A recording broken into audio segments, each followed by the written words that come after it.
The Sound of My Name project depends on the truism that repetition lends intelligibility to music. There's been a lot of neuroscientific research that proves this, that when something is repeated, it gives it a musical identity and makes it more attractive to listeners to a point. We're going to use Chrome Music Lab's Songmaker to demonstrate. This is a project students from elementary level on up can do. They would basically use the grid to click, hold, and drag to draw their name. So my name is Scott, so I would do something like this, S-C-O-T-T. Now, a lot of trained musicians would say, well, this is so random, how could it sound musical? The truth is, once we start repeating it, it's going to pick up a rhythm of its own. Let's try it right now.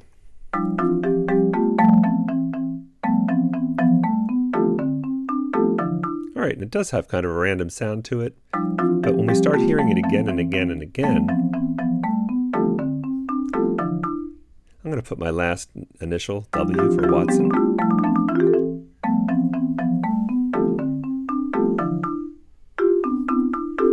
And I'm going to just randomly hit some percussion beats too.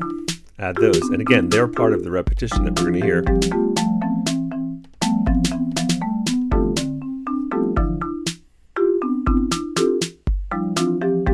I'm going to change that percussion from electronic to congas.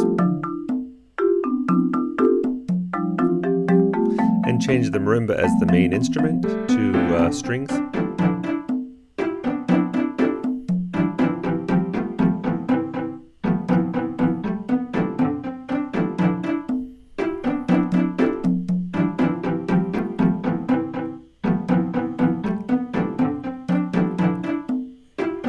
Okay.